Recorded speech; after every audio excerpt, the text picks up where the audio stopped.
ವೇಣುಗೋಪಾಲ್ ಸದಾ ನಗುಮೊಗದ ಸುಂದರಿ ನಮಗೆಲ್ಲ ಚಿರಪರಿಚಿತರು.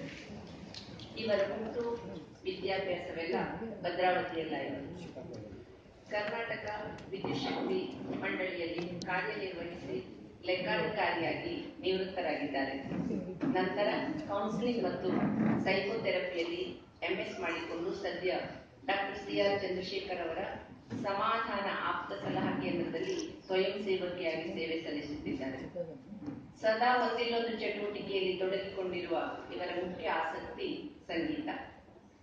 ಇಂದು ಪ್ರಸ್ತುತಪಡಿಸುತ್ತಿರುವ ಮಹಿಳಾ ಹರಿದಾಸರ ಆತ್ಮಾವಲೋಕನದ ಕೃತಿಗಳಿಗೆ ಸ್ಫೂರ್ತಿ ಅವರು ಆ ಕುರಿತಾಗಿ ನಡೆಸುತ್ತಿರುವ ಸಂಶೋಧನೆ. ಮಹಿಳಾ ಹರಿದಾಸರ ಕೃತಿಗಳಲ್ಲಿ ಆತ್ಮಾವಲೋಕನ ಎಂಬ ವಿಷಯದಲ್ಲಿ ಎಂಫಿಲ್ ಪಡೆದ ಇವರು ಸದ್ಯದಲ್ಲಿ ಇದೇ ವಿಷಯದಲ್ಲಿ ಡಾಕ್ಟರೇಟ್ ಪಡೆದುಕೊಳ್ಳುವವರಿದ್ದಾರೆ. ಸದಾ ಲವಲವಿಕೆಯಲ್ಲಿ ಇರಬೇಕೆಂದು ಹಂಬಲಿಸುವ ಇವರ ಕ್ರಿಯಾಶೀಲತೆಗೆ ನಮ್ಮೆಲ್ಲರಿಂದ ಒಂದು ಮೆಚ್ಚುಗೆಯ ಕರತಾಗಿರುತ್ತದೆ. ಕುಮಾರಿ ಇಂಚರ ಹೊಯ್ಸಳ.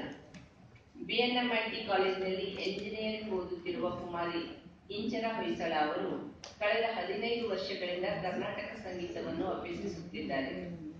ವಿದ್ವಾನ್ ಹೇರಂಬ ಅವರಲ್ಲಿ ಸಂಗೀತ ಮತ್ತು ಕೊಳಲು ಕಲಿಯುತ್ತಿರುವ ಇಂಚರ ಕರ್ನಾಟಕ ಸಂಗೀತದ ಸೀನಿಯರ್ ಪರೀಕ್ಷೆಯಲ್ಲಿ 6ನೇ ರ್ಯಾಂಕ್ ಪಡೆದಿರುತ್ತಾರೆ.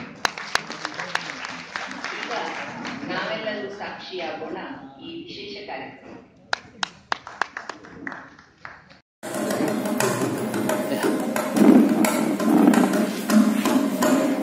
ಮತ್ತೊಮ್ಮೆ ನಮಸ್ಕಾರ.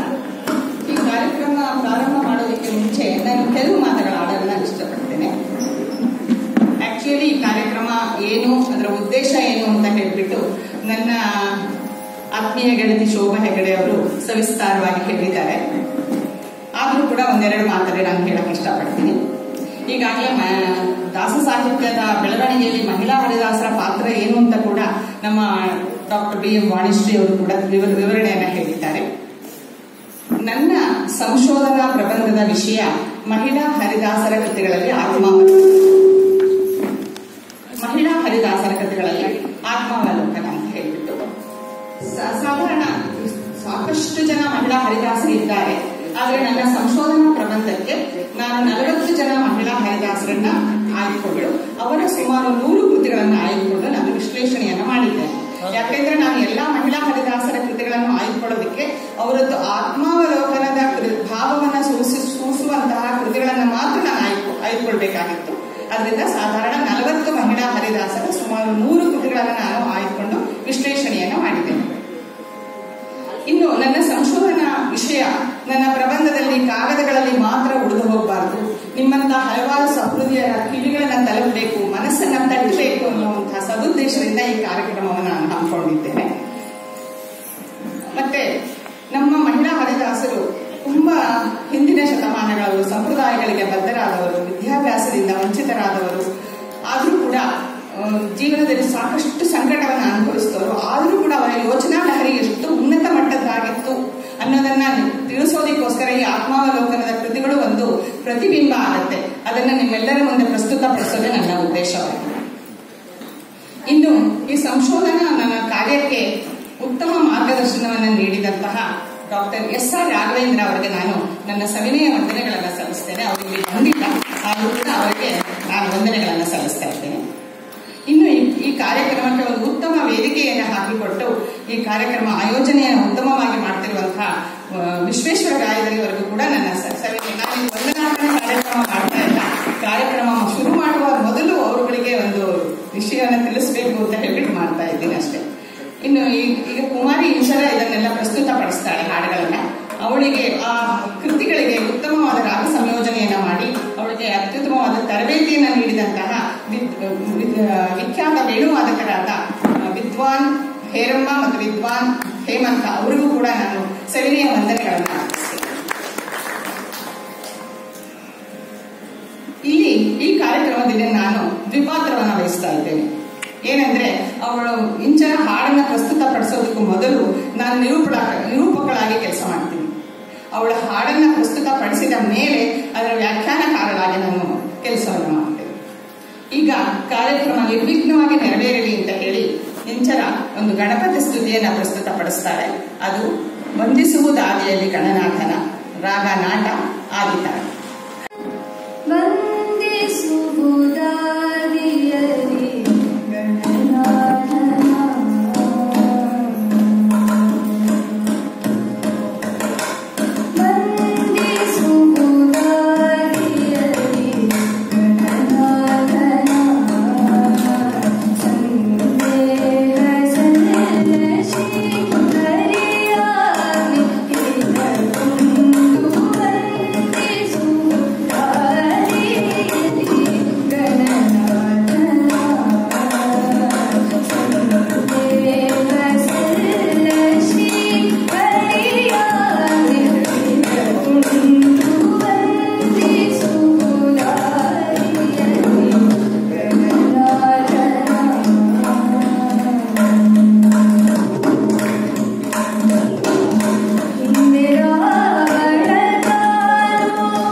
ಗಣಪತಿ ಸ್ತುತಿಯನ್ನ ಸುಶ್ರಾವ್ಯವಾಗಿ ಹಾಡಿದ ಇಂಚರ ಧನ್ಯವಾದಗಳು.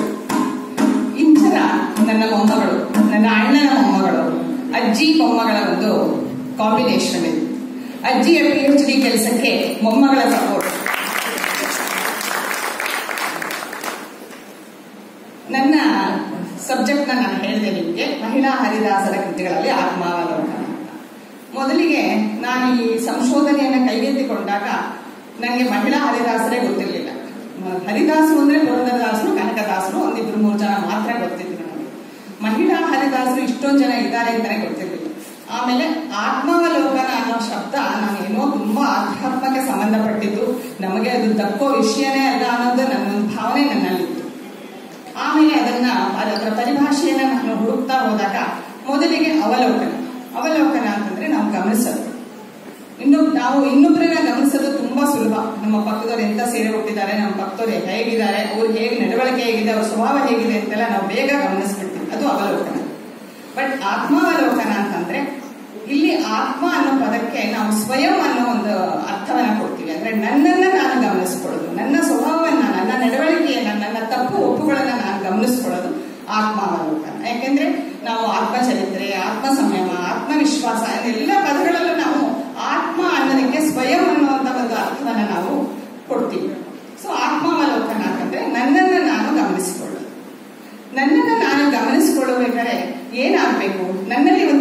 ಪ್ರೌಢತ್ವ ಬರಬೇಕು.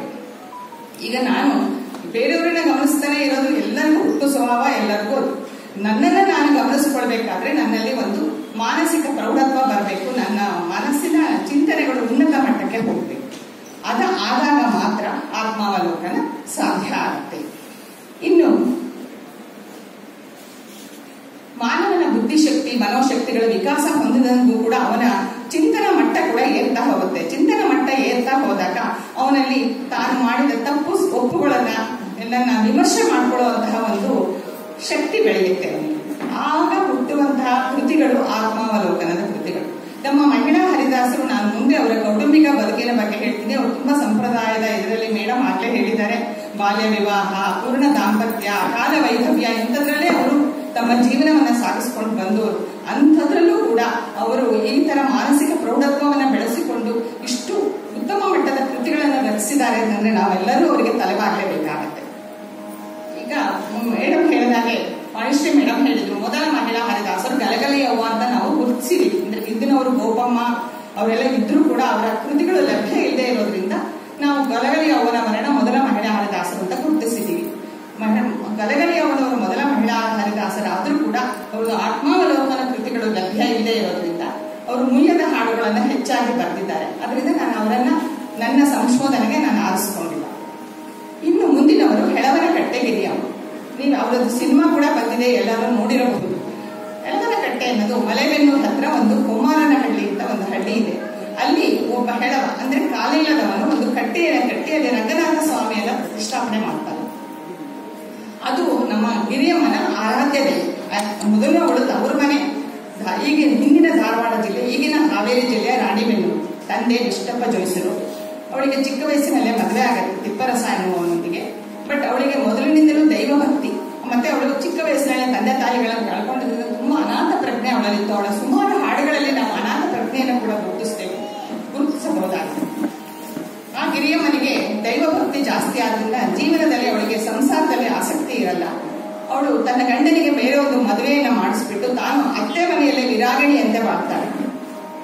ಆಮೇಲೆ ಅವಳು ತುಂಬಾ ಪವಾಡ ಸದೃಶ ಕಥೆಗಳಿವೆ.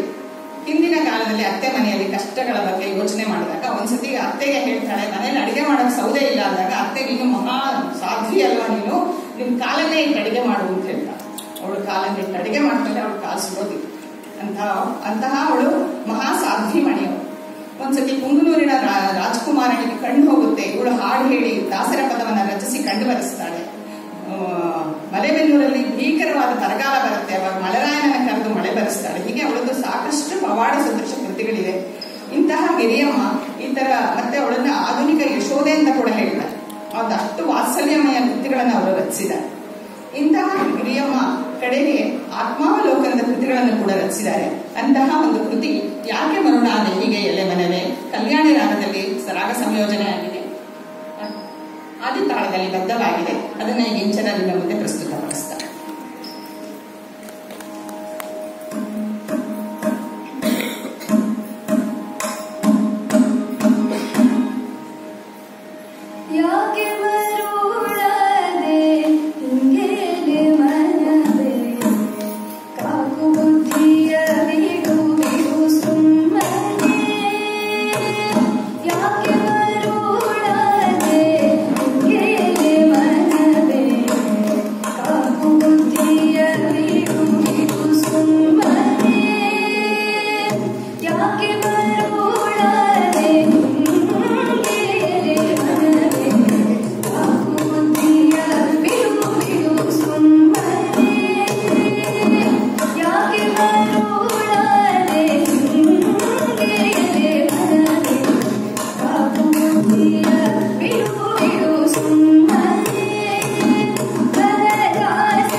ತನ್ನ ಮನಸ್ಸು ಸರಿಯಾದ ಹಾದಿಯಲ್ಲಿ ಇಲ್ಲವೆಂದು ಮನಗಾಣ್ತಾಳೆ. ಅದಕ್ಕೆ ತನ್ನ ಮನಸ್ಸನ್ನ ಪ್ರಶ್ನೆ ಮಾಡ್ತಾಳೆ, ಮನಸ್ಸನ್ನ ನಿಂದಿಸ್ತಾಳೆ, ಕಡೆಗೆ ನಿರ್ದೇಶನವನ್ನ ಕೂಡ ಕೊಡ್ತಾಳೆ. ಹೀಗೆ ಮಾಡು, ಹಾಗೆ ಮಾಡಿದ್ದೀನಿ ತಪ್ಪು, ಹೀಗೆ ಮಾಡು ಅಂತ ಹೇಳಿ ತನ್ನ ಮನಸ್ಸಿಗೆ ಒಂದು ನಿರ್ದೇಶನವನ್ನ ಕೊಡ್ತಾಳೆ. ಇದು ಪಲ್ಲವಿಯ ನುಡಿಯಲ್ಲಿ ನಾನು ಯಾಕೆ ಹುಚ್ಚನಂತಾದೆ ಅಂತ ತನ್ನನ್ನ ತಾನೇ ಪ್ರಶ್ನೆ ಮಾಡ್ಕೋತಾಳೆ. ನಿನ್ನ ಕೆಟ್ಟ ಬುದ್ಧಿಯನ್ನ ಬಿಟ್ಟು ಬಿಡುವಂತ ಮನಸ್ಸಿಗೆ ಹೇಳ್ತಾಳೆ. ಮಾನವನ ಬದುಕನ್ನ ಅಧೋಗತಿಗೆ ತಳ್ಳುವಂತಹ ಹೆಣ್ಣು, ಹೊನ್ನು, ಮಣ್ಣು ಈ ಮೂರರ ಬಗ್ಗೆ ಅವಳು ಪ್ರಸ್ತಾಪವನ್ನ ಮಾಡ್ತಾಳೆ. ಧನದ ಆಸೆಗೆ ಮರುಳಾಗಬೇಡ, ಕಾಮನ ಬಾಣಕ್ಕೆ ಅಳುಕಬೇಡ, ಮಣ್ಣಿನ ಮೋಹಕ್ಕೆ ಬಲಿಯಾಗಬೇಡ, ಈ ಎಲ್ಲದರ ವ್ಯಾಮೋಹದಿಂದ ದೂರವಾಗಿ ಹರಿಸ್ಮರಣೆಯನ್ನ ಮಾಡು ಅಂತ ಹೇಳ್ಬಿಟ್ಟು ತನ್ನ ಮನಸ್ಸಿಗೆ ಅವಳು ನಿರ್ದೇಶನವನ್ನ ಕೊಡ್ತಾಳೆ. ಇಲ್ಲಿ ಆತ್ಮಾವಲೋಕನದ ಭಾವವನ್ನ ನಾವು ಕಾಣ್ತೇವೆ. ಮತ್ತೆ ಇಲ್ಲಿ ಇನ್ನೂ ಒಂದು ನುಡಿ ಇದೆ, ಅನ್ಯರ ಗುಣ ದೋಷ ಎಣಿಸದಲೇ ನಿನ್ನಿರವ ಕಂಡೆಯ ಮನವೇ, ಬಣ್ಣಗಾರಿಕೆಯು ಬರಿದೆ ಔದುಂಬ್ರ ಹಣ್ಣಿನಂತೆ ಕಾಯುವ ಮನವೇ. ಅಂದ್ರೆ ಮನುಷ್ಯನ ಸಹಜವಾದ ಗುಣ, ನಾನು ಆಗ್ಲೇ ಹೇಳಿದಂಗೆ ಇತರರಲ್ಲಿ ದೋಷಗಳನ್ನ ಕಂಡುಹಿಡಿಯುವುದು. ಈ ಗುಣ ತಪ್ಪು ಅಂತ ಕವಿತ್ರಿ ಮೊದಲೇ ಹೇಳ್ತಾಳೆ. ಇದನ್ನ ನಿನ್ನನ್ನ ನೀನು ಫಸ್ಟ್ ಸರಿಪಡಿಸ್ಕೋ. ಜನರು ಮಾತಾಡುವ ತೋರಿಕೆಯ ಮಾತುಗಳಿಗೆ ಮರಳಾಗಬೇಡ. ತೋರಿಕೆಯ ಮಾತುಗಳು ಹೇಗೆ ಅಂದ್ರೆ, ಔದುಂಬ್ರ ಹಣ್ಣು ನೋಡಕ್ಕೆ ಹೊರಗಡೆ ತುಂಬಾ ಚೆನ್ನಾಗಿರುತ್ತೆ, ಒಳಗಡೆ ಎಲ್ಲ ಬರೀ ಹುಳಗಳಿರುತ್ತೆ, ಆ ತರ ಇರುತ್ತೆ. ಅದಕ್ಕೆ ತೋರಿಕೆಯ ಮಾತುಗಳಿಗೆ ಮರಳಾಗದೆ ನೀನು ನಿನ್ನ ಮನಸ್ಸನ್ನ ಹಿಡಿತದಲ್ಲಿ ಇಟ್ಕೊಂಡು ಹರಿಯ ಸ್ಮರಣೆಯನ್ನ ಮಾಡು ಅಂತ ಮತ್ತೆ ಹೇಳ್ತಾರೆ. ಮತ್ತೆ ಒಂದು ನುಡಿ ಇದೆ, ತಮ್ಮ ಬುದ್ಧಿ ತಲೆಗೆ ಸುತ್ತಿ ಸಂಸಾರ ಭನೆಗೊಂಡು ಬಳಲದಿರೋ ಕಮಲಪತ್ರಕ್ಕೆ ಒಳಗಿನ ಜಲದಂತೆ ನೆಲಕ್ಕೆ ನಿರ್ಲೇಪರಾಗುವ ಮನವೇ ಅಂತ. ಕಮಲಪತ್ರ ಹೇಗೆ ನೀರಿಗೆ ಅಂಟಿಕೊಳ್ಳದೆ ಇರುತ್ತೆ, ಆ ತರ ನೀನು ಈ ಪ್ರಪಂಚಕ್ಕೆ ಅಂಟಿಕೊಳ್ಳದೆ ಇರುವಂತಹ ನೀನು ಬದುಕನ್ನ ಸರಸು, ನಿನ್ನ ಹರಿಸ್ಮರಣೆಯನ್ನ ಮಾಡುವಂತ ಮತ್ತೆ ಹೇಳ್ತಾಳೆ. ಮತ್ತೆ ಈ ಕಾಯ ಈ ದೇಹ ಶಾಶ್ವತವಲ್ಲ ಅಂತ ಕೂಡ ಅವಳು ತನ್ನ ಮನಸ್ಸಿಗೆ ಹೇಳ್ತಾಳೆ. ಈ ರೀತಿ ತಮ್ಮ ಮನಸ್ಸು ಮಾಡುವ ದುರ್ಗುಣಗಳ ಪಟ್ಟಿಯನ್ನು ಮಾಡುವ ಗಿರಿಯಮ್ಮ ಚರಣದ ನುಡಿಯಲ್ಲಿ ತನ್ನ ಮನಸ್ಸಿಗೆ ಕೆಲವು ಬುದ್ಧಿ ಮಾತುಗಳನ್ನು ಹೇಳ್ತಾಳೆ. ಮನಸ್ಸು ತುಂಬಿ ಬರುವವರೆಗೂ ಹರಿಯ ಸ್ಮರಣೆ ಮಾಡು, ನಿನ್ನಲ್ಲಿ ಅನನ್ಯವಾದ ಹರಿಭಕ್ತಿ ಉಂಟಾಗುವಂತೆ ಬೇಡಿಕೋ. ನೀನು ದೇವರನ್ನ ಹರಿಭಕ್ತಿಯನ್ನ ನೀನೇ ಕೊಡುವಂತ ನೀನು ದೇವರನ್ನ ಬೇಡಿಕೋ. ಕೊನೆಯ ಸಾಲುಗಳಲ್ಲಿ ತನ್ನ ಆರಾಧ್ಯ ದೈವವಾದ ಹೆಳವನಕಟ್ಟೆ ವೆಂಕಟನನ್ನು ಸ್ಮರಿಸುತ್ತಾ ತನ್ನ ಮನಸ್ಸಿಗೆ ನಿರ್ದೇಶನವನ್ನು ಕೊಟ್ಟು ಕೃತಿಯನ್ನು ಮುಗಿಸ್ತಾಳೆ. ಇಲ್ಲಿ ನಾನು ಮತ್ತೆ ಒಂದು ಆತ್ಮಾವಲೋಕನದ ಬಗ್ಗೆ ಒಂದೆರಡು ಮಾತು ಹೇಳ್ತೀನಿ. ಆತ್ಮಾವಲೋಕನ ಅನ್ನೋದು ಇದೊಂದು ಪ್ರಕ್ರಿಯೆ. ಈ ಪ್ರಕ್ರಿಯೆ 5 ಹಂತಗಳಲ್ಲಿ ನಡೆಯುತ್ತೆ. ಮೊದಲು ಅವಲೋಕನ, ಆತ್ಮಾವಲೋಕನ, ನನ್ನನ್ನು ನಾನು ಗಮನಿಸಿಕೊಳ್ಳು, ನಾನು ಹೇಗಿದ್ದೀನಿ ಅಂತ ಗಮನಿಸಿಕೊಂಡ ನಂತರ ಆತ್ಮಶೋಧನೆ, ಅಂದ್ರೆ ನನ್ನಲ್ಲಿ ತಪ್ಪು, ನನ್ನ ನಡವಳಿಕೆಯ ಸ್ವಭಾವಗಳಲ್ಲಿ ತಪ್ಪು ಒಪ್ಪುಗಳನ್ನು ನಾನು ಕಂಡುಕೊಳ್ತಾ ಹೋಗುದು. ನನ್ನ ತಪ್ಪು ಹೇಗಿದೆ, ನಾನು ಮಾಡಿದ ಸ್ವಭಾವ ಸರಿನಾ ತಪ್ಪಾ ಅಂತ ಹೇಳ್ಬಿಟ್ಟು ಆತ್ಮಶೋಧನೆ ಮಾಡ್ಕೊಳ್ತಾ ಹೋಗ್ತೀನಿ. ಆತ್ಮಶೋಧನೆ ಆಯ್ತು, ನನ್ನನ್ನು ಗಮನಿಸಿಕೊಂಡು ಆಯ್ತು, ನಾನು ಆತ್ಮಶೋಧನೆಯನ್ನು ಮಾಡಿಕೊಂಡಾಯ್ತು. ಈಗ ಮುಂದಿನ ಕೆಲಸ ಏನು? ದೇವರಲ್ಲಿ ನಾನು ನಿವೇದನೆ ಮಾಡಿಕೊಳ್ಳೋದು. ಆತ್ಮ ನಿವೇದನೆ ಅಂದ್ರೆ ನನ್ನಲ್ಲಿರುವ ತಪ್ಪುಗಳನ್ನು ನಾನು ಇನ್ನೇ ಇಂಥ ತಪ್ಪು ಮಾಡಿದ್ದೇನೆ, ನಾನು ನನ್ನ ಸ್ವಭಾವದಲ್ಲಿ ನನ್ನ ನಡವಳಿಕೆಯಲ್ಲಿ ಇಂಥ ತಪ್ಪಿದೆ ಅಂತ ಹೇಳ್ಬಿಟ್ಟು ದೇವರಲ್ಲಿ ನಿವೇದನೆಯನ್ನ ಮಾಡ್ಕೊಳ್ಳೋದು. ಅಂದ್ರೆ ಭಕ್ತನಿಗೆ ಭಗವಂತನಲ್ಲಿ ಭಕ್ತಿ ಜಾಸ್ತಿ ಆದಾಗ ಅವನಿಗೆ ಸಲಿಗೆ ಮೂಡುತ್ತೆ. ಅಂದ್ರೆ ನಾವು ನಮ್ಮ ಕಷ್ಟಗಳನ್ನ ಯಾರಿಗೆ ನನ್ನ ಸಲಿಗೆ ಇದೆಯೋ, ಯಾರು ನಮಗೆ ಆತ್ಮೀಯರು ಅವರಿಗೆ ಹೇಳ್ಕೊಡ್ತೀವಲ್ವಾ, ಅದೇ ತರ ಭಕ್ತನಿಗೆ ಭಗವಂತನಲ್ಲಿ ಸಲಿಗೆ ಬೆಳೆದಾಗ ಅವನು ತನ್ನ ತಪ್ಪುಗಳನ್ನ ದೇವರಲ್ಲಿ ನಿವೇದನೆ ಮಾಡಿಕೊಡ್ತಾನೆ. ಇದು 3ನೇ ಹಂತ, ಆತ್ಮ ನಿವೇದನೆ. ಇದನ್ನ ನೆಕ್ಸ್ಟ್ ಹಂತ ಬರುತ್ತೆ. ಆಯ್ತು, ನಾನು ನನ್ನ ಗಮನಿಸ್ಕೊಂಡೆ, ನನ್ನ ತಪ್ಪುಗಳನ್ನೆಲ್ಲ ನಾನು ನೋಡ್ಕೊಂಡೆ, ತಪ್ಪುಗಳ ಪಟ್ಟಿ ಮಾಡಿದೆ, ನಿನ್ನಲ್ಲಿ ನಿವೇದನೆ ಮಾಡಿದೆ. ಇಷ್ಟಕ್ಕೆ ಮುಗಿಲಿಲ್ಲ, ನೀನು ನನ್ನನ್ನು ಸರಿ ಮಾಡು, ನಾನು ನಿನ್ನೆ ಮಾಡಿದ ತಪ್ಪನ್ನ ನೀ ಸರಿಪಡಿಸು, ನಾಳೆಯ ಜೀವನ ನಂದು ಸರಿ ಮಾಡು ಅಂತ ಹೇಳಿ ದೇವರಲ್ಲಿ ಅನುಸಂಧಾನ ನಡೆಯುತ್ತೆ, ಒಪ್ಪಂದ ನಡೆಯುತ್ತೆ. ಭಕ್ತನಿಗೆ ಮತ್ತೆ ಭಗವಂತನಿಗೆ ಅನುಸಂಧಾನ ನಡೆಯುತ್ತೆ. ಇದು 4ನೇ ಹಂತ. ಇನ್ನು ಕಡೆಯ ಹಂತ ಏನಂದ್ರೆ ಆತ್ಮ ಸಮರ್ಪಣೆ. ಆಯ್ತು, ನಾನು ತಪ್ಪು ಮಾಡಾಯ್ತು, ತಪ್ಪನ್ನ ತಿದ್ದುಕೊಂಡು ಆಯ್ತು, ಎಲ್ಲ ಆಯ್ತು, ನನಗೆ ನಿನ್ನ ಜೀವನ ಸಾಕಾಗಿದೆ, ನನಗೆ ಮೋಕ್ಷವನ್ನ ಕರುಣಿಸು, ನನಗೆ ಮುಕ್ತಿಯನ್ನು ದಯಪಾಲಿಸು ಅಂತ ದೇವರಲ್ಲಿ ಕೇಳಿಕೊಳ್ಳೋದು ಆತ್ಮ ಸಮರ್ಪಣೆ. ಹೀಗೆ ಆತ್ಮಾವಲೋಕನ ಒಟ್ಟು 5 ಹಂತದಲ್ಲಿ ನಡೆಯುತ್ತೆ. ಆತ್ಮ ಅವಲೋಕನ, ಆತ್ಮಶೋಧನೆ, ಆತ್ಮ ನಿವೇದನೆ, ಅನುಸಂಧಾನ, ಮತ್ತೆ ಕಡೆಗೆ ಆತ್ಮ ಸಮರ್ಪಣೆ. ಹೀಗೆ ಆತ್ಮಾವಲೋಕನದ ಹಂತಗಳನ್ನ ನಾನು ವಿವರಿಸ್ತೇನೆ. ನನ್ನ ಮುಂದಿನ ಕವಿಯತ್ರಿ ಮಹಿಳಾ ಹರಿದಾಸರು, ಹರಪನಹಳ್ಳಿ ಭೀಮವ್ವ. ಮಹಿಳಾ ಹರಿದಾಸ ಸಾಹಿತ್ಯದಲ್ಲಿ ಹೆಳವನಕಟ್ಟೆ ಗಿರಿಯಮ್ಮನಂತೆ ತನ್ನ ಅದ್ಭುತವಾದ ಪ್ರತಿಭೆಯಿಂದ ಒಂದು ದೊಡ್ಡ ಛಾಪನ ಮೂಡಿಸಿರೋರು ಹರಪನಹಳ್ಳಿ ಭೀಮವ್ವ. ಆಗ್ಲೇ ನಮ್ಮ ವಾಣಿಶ್ರೀ ಮೇಡಮ್ ಅವರು ಹೇಳಿದ್ರು, ನಮಗೆ ಗೊತ್ತಿರ್ಲಿಲ್ಲ ಸಂಪ್ರದಾಯದ ಹಾಡುಗಳು, 5 ಶುಕ್ರವಾರದ ಹಾಡು, ಶನಿವಾರದ ಹಾಡುಗಳನ್ನ ಬರ್ದಿರೋದೆಲ್ಲ ಹರಪನಹಳ್ಳಿ ಭೀಮವ್ವ, ಬಟ್ ನಮಗೆ ಗೊತ್ತಿರ್ಲಿಲ್ಲ ಅವರು ಅಂತ ಹೇಳ್ಬಿಟ್ಟು ಅಷ್ಟೇ. ಇವರು ಬಳ್ಳಾರಿ ಜಿಲ್ಲೆಯ ಹೊಸಪೇಟೆ ತಾಲೂಕಿನ ನಾರಾಯಣಕೆರೆ ಎಂಬಲ್ಲಿ 1823ನೇ ಇಸ್ವಿನಲ್ಲಿ ಜನನ ಆಗುತ್ತೆ. ಇವರಿಗೆ ಒಂದು ವಿಶೇಷ ಶಕ್ತಿ ಇತ್ತು. ಇವರಲ್ಲಿ ತುಂಬಾ ನೆನಪಿನ ನೆನಪಿನ ಶಕ್ತಿ ಇತ್ತು. ಇವರಿಗೆ ಮಗುವಾಗಿದ್ದಾಗ, 1 ವರ್ಷದ ಮಗುವಾಗಿದ್ದಾಗ ಎಲ್ಲ ಏನೇನು ನಡೀತುತ್ತಾ ಕಡೆ ತನಕ ಅವರು ಹೇಳ್ತಾ ಇದ್ದಾರೆ. ಮತ್ತೆ ಅವರಿಗೆ ಸ್ವಪ್ನದಲ್ಲಿ ದೇವರು ಕಾಣಿಸ್ಕೊಂಡು ಪದಗಳನ್ನ ಅವರು ಹೇಳ್ತಾ ಇದ್ರು. ಅದನ್ನ ಇವರು ಬರಿಬೇಕಿತ್ತು. ಅವರು ಬರಿದೇ ಹೋದ್ರೆ ಅವರಿಗೆ ಹೊಟ್ಟೆ ನೋವು, ತಲೆನೋವು ಬರ್ತಾ ಇತ್ತು. ಅದನ್ನ ಏನು ಸ್ವಪ್ನದಲ್ಲಿ ಕಾಣಿಸ್ಕೊಂತು ಅದನ್ನ ಬರಿಬೇಕು. ಅವರಿಗೆ ಸ್ವಪ್ನದಲ್ಲೇ ಕೂಡ ಅಂಕಿತ ಪ್ರದಾನ ಕೂಡ, ಅಂದ್ರೆ ನಮ್ಮ ಎಲ್ಲಾ ಹರಿದಾಸರಿಗೆ ಒಂದು ಅಂಕಿತ ಅಂತ ಇರುತ್ತೆ. ಅದು ಒಂದು ಲೈಸೆನ್ಸ್ ಇದ್ದಾಗ, ಅವರಿಗೆ ದಾಸ ಸಾಹಿತ್ಯವನ್ನ ರಚನೆ ಮಾಡೋದಕ್ಕೆ ಒಂದು ಲೈಸೆನ್ಸ್ ಇದ್ದಾಗ ಅದನ್ನ ದೇವರು ಬಂದು ಸ್ವಪ್ನದಲ್ಲಿ ಈಕೆಗೆ ಕೊಡ್ತಾರೆ, ಭೀಮೇಶ ಕೃಷ್ಣ ಅಂತ ಹೇಳಿ. ಇವರು ಸಾಕಷ್ಟು ಶುಕ್ರವಾರದ ಹಾಡು, ಶನಿವಾರದ ಹಾಡು, ಸಂಪ್ರದಾಯದ ಹಾಡುಗಳನ್ನೆಲ್ಲ ಬಹಳಷ್ಟು ಬರೆದಿದ್ದಾರೆ. ಮತ್ತೆ ಇವರು ಸೂರ್ಯನ 12 ರಾಶಿಗಳ ಬಗ್ಗೆ ಒಂದು ಒಗಟಿನ ರಚನೆಯನ್ನ ಕೂಡ ಮಾಡಿದ್ದಾರೆ, ಬಹಳ ಸೊಗಸಾಗಿದೆ.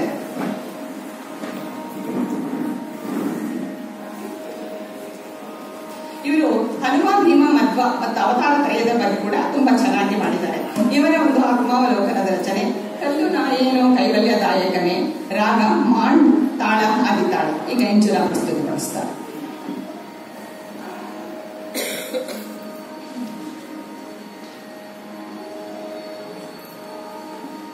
ಕಲ್ಲು ನಾಯೇನೋ ಕೈವಲ್ಯದಾಯಕನೇ, ಕಲ್ಲು ನಾಯೇನೋ ಕೈವಲ್ಯದಾಯಕನೇ,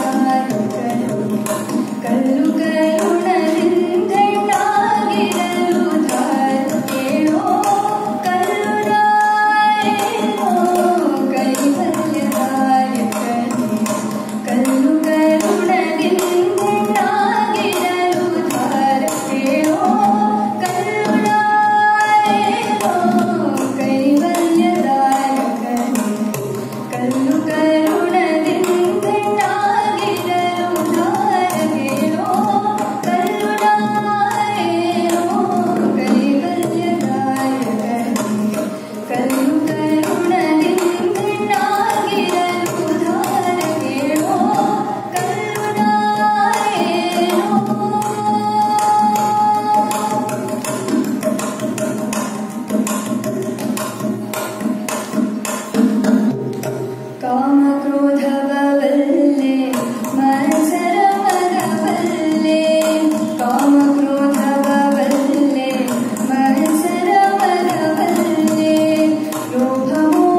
ಇಲ್ಲಿ ನಾವು ಆತ್ಮಶೋಧನೆಯ ಭಾವವನ್ನ ಚೆನ್ನಾಗಿ ಗುರುತಿಸಬಹುದು. ಇಲ್ಲಿ ಹೇಳ್ತಾರೆ, ಮತ್ತೆ ನಮ್ಮ ಹರಿದಾಸರಿಗೆಲ್ಲ ಶ್ರೀಹರಿಯನ್ನ ಏನೇನು ಪದಗಳಿಂದ ಏನೇನು ನಾಮಧೇಯಗಳಿಂದ ಹೇಳಿದ್ರು ಕೂಡ ಅವರಿಗೆ ಸಮಾಧಾನ. ಇಲ್ಲಿ ದೇವರನ್ನ ಶ್ರೀಹರಿಯನ್ನ ಕೈವಲ್ಯದಾಯಕ ಅಂತ ಹೇಳ್ಬಿಟ್ಟು ಹೇಳ್ತಾಳೆ ದೀಪ.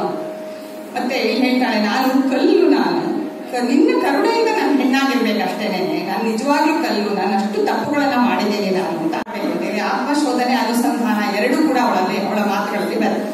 ಮುಂದಿನ ನುಡಿಯಲ್ಲಿ ಹೇಳ್ತಾಳೆ, ಉಡಬಲ್ಲೆ ಉಡಬಲ್ಲೆ ಉತ್ತಮ ಸಂಘ ಬಿಡಬಲ್ಲೆ, ನಡೆಯಬಲ್ಲೆನೋ ದುರ್ಮಾರ್ಗದಿಂದ ಕಡುಗೋಪದಿಂದ ಕಠಿಣ ಮಾತನಾಡಲು ಬಲ್ಲೆ, ಕಡಲ ಶೈಲನ ನಾಮ ನುಡಿಯಲೊಂದರಿಯೇನೋ.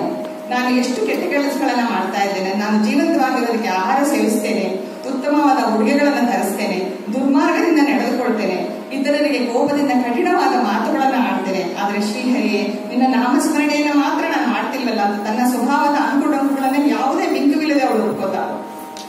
ಮುಂದಿನ ನುಡಿಯಲ್ಲಿ ಹೇಳ್ತಾಳೆ, ಕಾಮಕ್ರೋಧವ ಬಲ್ಲೆ ಮತ್ಸರ ಮದ ಲೋಹ ಮೋಹ ಬಲ್ಲೆನೋ, ಬಾಂಧವ ಭವದಿ ವೇದ ಬುದ್ಧಿಯ ಬಲ್ಲೆ, ಮೂರುತಿ ನಿನ್ನ ಆದಿಪಾದದೆ ಮುಕುತಿ ಪರಮಾದನ ಒಂದರಿಯೇನೋ. ಇಲ್ಲಿ ದೇವರನ್ನ ಅವಳು ಬಾಂಧವ ಅಂತಾಳೆ. ನಾನು ಹೇಳಿದ ಹಾಗೆ ಭಕ್ತ ಮತ್ತು ಭಗವಂತನಲ್ಲಿ ಸಲಿಗೆ ಬೆಳೆದಾಗ ಅವನು ನೆಂಟ ಆಗ್ಬಿಡ್ತಾನೆ ಭಕ್ತನಿಗೆ.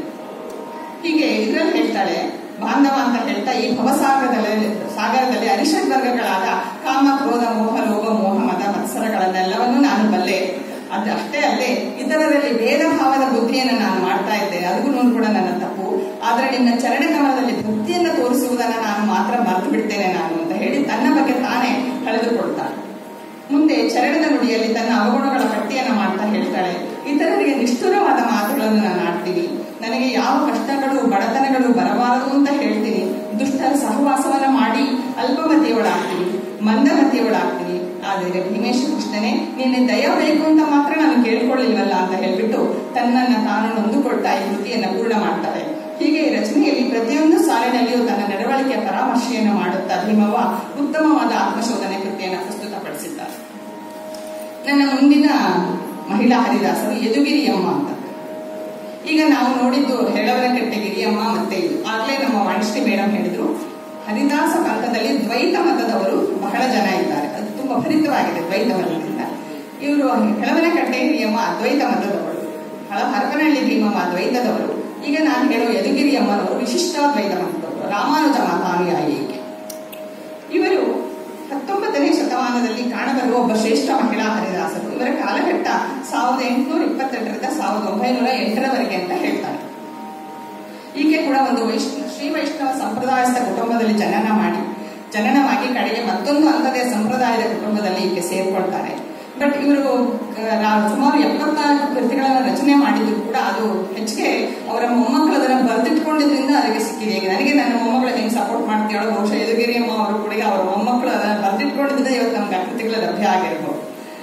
ಇವರು ತುಂಬಾ ತೀರ್ಥಕ್ಷೇತ್ರಗಳನ್ನ ಸಂದರ್ಶನ ಮಾಡ್ತಾ ಇದ್ದಾಗ ಅಲ್ಲಿ ಕಂಡು ಬರುವಂತಹ ವಿಷ್ಣುವಿನ ರೂಪಗಳನ್ನ ವರ್ಣನೆ ಮಾಡಿ ಇವರು ಕೃತಿಗಳನ್ನ ರಚನೆ ಮಾಡಿದ್ದಾರೆ. ಆಮೇಲೆ ಶ್ರೀ ವೈಷ್ಣವ ಪಂಥದಲ್ಲಿ ದಿವ್ಯ ಪ್ರಬಂಧ ಅಂತ ಒಂದು ಇದೆ, ಅದನ್ನ ಇವರು ತುಂಬಾ ಚೆನ್ನಾಗಿ ಪಠಣೆ ಮಾಡ್ತಾ ಇದ್ರು. ಮತ್ತೆ ತಿರುಪಾವೈ ಅಂತ ಹೇಳ್ಬಿಟ್ಟು ಶ್ರೀ ವೈಷ್ಣವ ಪಂಥದವರು ಹೇಳ್ತಾರೆ, ಅದನ್ನು ಕೂಡ ಈಗ ತುಂಬಾ ಚೆನ್ನಾಗಿ ಮಾಡ್ತಾ ಇದ್ರು. ಮತ್ತೆ ಊರಿನಲ್ಲಿ ಯಾವುದೇ ಶುಭ ಸಮಾರಂಭ ಇದ್ರೂ ಕೂಡ ಯದುಗಿರಿಯಮ್ಮನವರು ಬಂದು ಹಾಡಿದರೆ ಮಾತ್ರ ಆ ಸಮಾರಂಭ ಪೂರ್ಣ ಆಗುತ್ತೆ ಅನ್ನುವಷ್ಟರ ಮಟ್ಟಿಗೆ ಆಕೆ ಪ್ರಸಿದ್ಧಿಯನ್ನ ಪಡೆದಿದ್ರು ಅಂತ ಕೂಡ ಹೇಳ್ತಾರೆ.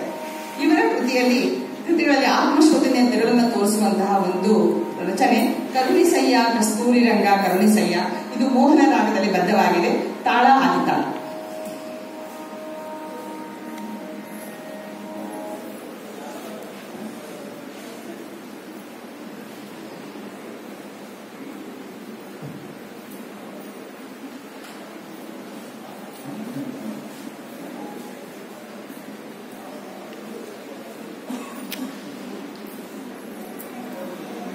ಕರುಣಿಸಯ್ಯ ರಂಗ ಕರುಣಿಸಯ್ಯ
ಆತ್ಮನಿವೇದನೆ, ಆತ್ಮಸಮರ್ಪಣೆ ಎಲ್ಲವನ್ನೂ ತಂದಿದ್ದಾರೆ. ಅದನ್ನು ನಾನು ಒಂದೊಂದಾಗಿ ವಿವರವಾಗಿ ಹೇಳ್ತೇನೆ. ಮೊದಲು ತನ್ನಲ್ಲಿರುವ ತಪ್ಪು ನಡವಳಿಕೆಯನ್ನು ಬದಲಾಯಿಸಿ ಸರಿದಾರಿಗೆ ಕೊಂಡೊಯ್ಯಬೇಕು ನನ್ನನ್ನು ಅಂತ ದೇವರಲ್ಲಿ ವಿನ್ನಹವನ್ನ ಮಾಡ್ತಾರೆ. ಇಲ್ಲಿ ಅವರ ಆರಾಧ್ಯ ದೈವ ಶ್ರೀರಂಗ ಅವನನ್ನು ಕರುಣಿಸುವಂತ ಕೇಳ್ಕೊಳ್ತಾ, ಈ ದುಷ್ಟವಾದ ಸಂಸಾರ ನನಗೆ ತುಂಬಾ ಕಷ್ಟಕರವಾಗಿದೆ, ಈ ಕೋಟಲೆಗಳಲ್ಲಿ ನಾನು ಸಿಗಾಕಿಕೊಂಡು ಬಿಟ್ಟಿದ್ದೇನೆ, ನೀನು ಕಮಲನಯನಾದ ಶ್ರೀಹರಿಯೇ ನನಗೆ ನಿನ್ನ ಪಾದಗಳನ್ನು ಸೇರುವಂತಹ ಭಾಗ್ಯವನ್ನು, ಅಂದ್ರೆ ಇಲ್ಲಿ ನೋಡಿ ಆತ್ಮ ಸಮರ್ಪಣೆ ಬರುತ್ತೆ, ಅಂದ್ರೆ ನನ್ನನ್ನ ನಿನ್ನಲ್ಲಿ ಸೇರಿಸ್ಕೋ, ಇದು ಒಂದು ಭಕ್ತಿಯ ಕಡೆಯ ಹಂತವಾಗಿ ಬರುತ್ತೆ. ನನ್ನನ್ನ ನಿನ್ನಲ್ಲಿ ಸೇರಿಸ್ಕೋ ಅಂತ ಹೇಳಿ ಶ್ರೀಹರಿಯನ್ನು ಅವರು ಪ್ರಾರ್ಥನೆ ಮಾಡ್ತಾರೆ. ಮತ್ತೆ ಮಾಮೂಲಿಯಾಗಿ ಅರಿಷಡ್ ವರ್ಗಗಳಾದ ಕಾಮ, ಕ್ರೋಧ, ಲೋಭ, ಮೋಹ, ಮದ, ಮತ್ಸರಗಳು ನನ್ನನ್ನ ಕಾಡ್ತಾ ಇದೆ, ಅದರೆಲ್ಲದಿಂದ ನನ್ನನ್ನ ಪಾರು ಮಾಡಿ ನಿನ್ನ ನಾಮಸ್ಮರಣೆ ಮಾಡುವಂತಹ ಮನಸ್ಸನ್ನ ನನಗೆ ಕರುಣಿಸು ಅಂತ ಹೇಳ್ಬಿಟ್ಟು ಪ್ರತಿಯೊಂದು ನುಡಿನಲ್ಲೂ ಕರುಣಿಸಯ್ಯ ಕರುಣಿಸಯ್ಯ ಅಂತ ಕೇಳ್ಕೊಳ್ತಾರೆ. ಮತ್ತೆ ಇನ್ನೊಂದು ನುಡಿಯಲ್ಲಿ ಅವರು ಹೇಳ್ತಾರೆ, ಈ ಜೀವನದ ಆಧ್ಯಾತ್ಮಿಕ ಉನ್ನತಿಗೆ ಅಡ್ಡಿಪಡಿಸೋದು ನಮ್ಮನ್ನ ಆಸೆ ಅನ್ನೋ ಒಂದು ಭಾಷೆ. ಈಗ ನನಗೆ ಕ್ಲೇಶವನ್ನು ಉಂಟು ಮಾಡ್ತಿದೆ. ನಮ್ಮ ಎಲ್ಲ ಹರಿದಾಸರು, ಮಹಿಳಾ ಹರಿದಾಸರು ಇರ್ಬೋದು, ಪುರುಷ ಹರಿದಾಸರು ಎಲ್ಲರ ಕೃತಿಗಳಲ್ಲಿ ಪ್ರಾಸ ಅನ್ನೋದು ತುಂಬಾ ಚೆನ್ನಾಗಿ ಬರುತ್ತೆ. ಅದರಲ್ಲೂ ಕೆಲವು ಕಡೆ ದ್ವಿತೀಯ ಪ್ರಾಸ ಬರುತ್ತೆ, ಅಂದ್ರೆ ಅಕ್ಷರ ಮೊದಲ ಲೈನಿನ ಎರಡನೇ ಅಕ್ಷರ ಎಲ್ಲದರಲ್ಲೂ ಹೊಂದಿದೆ. ದ್ವಿತೀಯ ಪ್ರಾಸವನ್ನು ನೋಡಿ, ಇವರೆಲ್ಲ ವಿದ್ಯಾಭ್ಯಾಸ ಇಲ್ಲದೇ ಇದ್ದವರು ಅಂತ ನಾವು ಹೇಳ್ತೀವಿ, 3ನೇ ಕ್ಲಾಸು 4ನೇ ಕ್ಲಾಸ್ ಓದೋರು. ಬಟ್ ಅವರ ಸಾಹಿತ್ಯದ ಒಂದು ಶಕ್ತಿ ಇದೆಯಲ್ಲ, ಅದರದ್ದು ಹೈನೆಸ್ ನಮ್ಗೆ ಯಾರಿಗೂ ಬರೋದಿಲ್ಲ, ಅಷ್ಟು ಚೆನ್ನಾಗಿ ಪ್ರಾಸಬದ್ಧವಾಗಿ ಬಳಸ್ತಾರೆ. ಅವು ನನ್ನ ಮನಸ್ಸಿನ ಕ್ಲೇಶವನ್ನ ನಿನ್ನ ನಾಶಗೊಳಿಸಬೇಕು, ನಿನ್ನ ದಾಸರಲ್ಲಿ ನನ್ನನ್ನು ಸೇರಿಸ್ಕೊಳ್ಬೇಕು, ನೀನು ಈ ಭವಪಾಶದಲ್ಲಿ ನಾನು ಸೇರಿಕೊಂಡು ಮುಂದೆ ಹೋಗಿದ್ದೇನೆ, ಶ್ರೀಹರಿ ನೀನೇ ನನ್ನನ್ನು ಕಾಪಾಡಬೇಕು ಅಂತ ಹೇಳ್ತಾರೆ. ಮತ್ತೊಮ್ಮೆ ಆತ್ಮಶೋಧನೆಯ ಭಾವವನ್ನು ಇಲ್ಲಿ ವ್ಯಕ್ತಪಡಿಸ್ತಾರೆ. ಈ ಸಂಸಾರದಲ್ಲಿ ಪುತ್ರ, ಮಿತ್ರ, ಬಂಧುಗಳು ಅನ್ನುವ ನಿತ್ಯವಾದ ಮೋಹದಲ್ಲಿ ನಾನು ಬಿಟ್ಟು ಹೋಗಿದ್ದೇನೆ. ಇಷ್ಟು ದಿನಗಳು ನಾನು ವ್ಯರ್ಥವಾಗಿ ಕಾಲಹರಣವನ್ನ ಮಾಡಿದ್ದೇನೆ. ನನ್ನ ಅಂತ್ಯಕಾಲಿನ ಕಾಲದಲ್ಲಿ ಆದರೂ ನಿನ್ನ ಸ್ಮರಣೆಯನ್ನು ಮಾಡುವಂತಹ ಮನಸ್ಸನ್ನ ನಮಗೆ ಕೊಡು ಅಂತ ಹೇಳ್ಬಿಟ್ಟು ದೇವರನ್ನ ಕೇಳ್ಕೊಳ್ತಾರೆ. ದೀನ ಮನಸ್ಕನಾಗಿ ನಿನ್ನ ಚರಣಗಳಲ್ಲಿ ನಾನು ಶರಣಾಗಿದ್ದೇನೆ, ನನಗೆ ಜ್ಞಾನ ವೈರಾಗ್ಯಗಳ ಭಾಗ್ಯವನ್ನು ಕೊಡು ಅಂತ ಹೇಳಿ ಕೇಳ್ತಾ ಆತ್ಮಸಮರ್ಪಣೆಯ ಭಾವವನ್ನು ಮತ್ತೊಮ್ಮೆ ಬರ ಮಾಡ್ತಾರೆ. ಮತ್ತೆ ನಾನು ಆತ್ಮಾವಲೋಕನದ ಬಗ್ಗೆ ಒಂದೆರಡು ಮಾತು ಹೇಳ್ತೀನಿ. ಆತ್ಮಾವಲೋಕನಕ್ಕೂ ಮುಂಚೆ ನಮ್ಮ ಭಾಗವತ ಧರ್ಮದಲ್ಲಿ, ಭಾಗವತ ಗ್ರಂಥದಲ್ಲಿ 9 ನವವಿಧ ಭಕ್ತಿಗಳ ಬಗ್ಗೆ ಹೇಳ್ತಾರೆ. ಶ್ರವಣಂ ಕೀರ್ತನಂ ವಿಷ್ಣೋ, ಸ್ಮರಣಂ ಪಾದ ಸೇವನಂ, ಅರ್ಚನಂ ವಂದನಂ, ದಾಸ್ಯಂ ಸಖ್ಯಂ ಆತ್ಮನಿವೇದನಂ ಅಂತ ಹೇಳಿ. ಅಂದ್ರೆ ಶ್ರವಣ, ಕೀರ್ತನ, ಮತ್ತೆ ಸ್ಮರಣೆ, ಪಾದ ಸೇವನೆ, ಅರ್ಚನೆ, ವಂದನೆ, ದಾಸ್ಯ, ಸಖ್ಯ, ಕಡೆಯಲ್ಲಿ ಬರೆದು ಆತ್ಮನಿವೇದನೆ. ಸೊ ಆತ್ಮನಿವೇದನೆ ಅನ್ನೋದು ಎಲ್ಲದಕ್ಕಿಂತ ತುಂಬಾ ಮುಖ್ಯವಾದದ್ದು ಅಂತ ಹೇಳಿ ಈ ಆತ್ಮನಿವೇದನೆ ನಮ್ಮ ಆತ್ಮಾವಲೋಕನ ಪ್ರಕ್ರಿಯೆಯಲ್ಲಿ ಬರುತ್ತೆ. ಮತ್ತೆ ಈ ನವವಿಧ ಭಕ್ತಿಗಳು ಯಾರ್ಯಾರಿಗೆ ಆಗತ್ತೆ ಅಂತ ಕೂಡ ಹೇಳ್ತಾರೆ. ಪರೀಕ್ಷಿತರಾದನು ಶ್ರವಣದಿಂದಲೂ, ನಾರದನು ಕೀರ್ತನೆಯಿಂದಲೂ, ಪ್ರಹ್ಲಾದನು ಸ್ಮರಣೆಯಿಂದಲೂ, ಲಕ್ಷ್ಮೀದೇವಿ ದೇವರ ಪಾದ ಸೇವೆಯಿಂದಲೂ, ಪೃಥು ಮಹಾರಾಜನು ಪೂಜೆಯಿಂದಲೂ, ಅಕ್ರೂರನು ಅಭಿವಂದನೆಯಿಂದಲೂ, ಹನುಮಂತನು ದಾಸ್ಯದಿಂದಲೂ, ಅರ್ಜುನ ದೇವರ ಸಖ್ಯದಿಂದಲೂ, ಬಲಿಚಕ್ರವರ್ತಿ ಸಮರ್ಪಣೆಯಿಂದಲೂ ಒಂದೇ ತೆರನಾದ ಮುಕ್ತಿಯನ್ನು ಪಡೆದರು ಅಂತ ಹೇಳ್ತಾರೆ. ಕಡೆಗೆ ಆತ್ಮನಿವೇದನೆ ಅನ್ನೋದು ಬಂದಾಗ ಮಾತ್ರ ಬಲಿಚಕ್ರವರ್ತಿ ಆತ್ಮ ಸಮರ್ಪಣೆ ಇದರಲ್ಲಿ ಬರಲಿಕ್ಕೆ ಸಾಧ್ಯ ಆಗುತ್ತೆ ಅಂತ ಹೇಳಿ. ಮತ್ತೆ ನಾನು ನನ್ನ ಪ್ರಬಂಧದಲ್ಲಿ ವಿವಿಧ ಧರ್ಮಗಳಲ್ಲಿ ಆತ್ಮಾವಲೋಕನ ಹೇಗಿದೆ ಅನ್ನೋದ್ರ ಬಗ್ಗೆ ಒಂದು ಮಾಡಿದ್ದೇನೆ. ಇಲ್ಲಿ ಬರೀ ಹಿಂದೂ ಧರ್ಮದ ಮಾತ್ರ ನಾನು ಹೇಳಿ. ಹಿಂದೂ ಧರ್ಮದಲ್ಲಿ ಪ್ರಾಯಶ್ಚಿತ್ತ ಅನ್ನೋ ಒಂದು ಪದ ಇದೆ. ಪ್ರಾಯಶ್ಚಿತ್ತ ಕೃತಿಯನ್ನು ನಾವು ಹಲವಾರು ವಿಧದಲ್ಲಿ ಮಾಡ್ತೀವಿ. ಮೌನ ವಹಿಸಬಹುದು, ಧ್ಯಾನ ಮಾಡಬಹುದು, ಉಪವಾಸ ಇರಬಹುದು, ದೇವರ ಸೇವೆ ಮಾಡೋದು, ಆಮೇಲೆ ದಾನ ಧರ್ಮಗಳನ್ನ ಮಾಡೋದು, ತೀರ್ಥಯಾತ್ರೆ ಮಾಡೋದು, ಹೀಗೆ ಹಲವಾರು ರೀತಿಯಲ್ಲಿ ನಾವು ಪ್ರಾಯಶ್ಚಿತ್ತಗಳನ್ನ ಮಾಡ್ಕೊಳ್ತೇವೆ.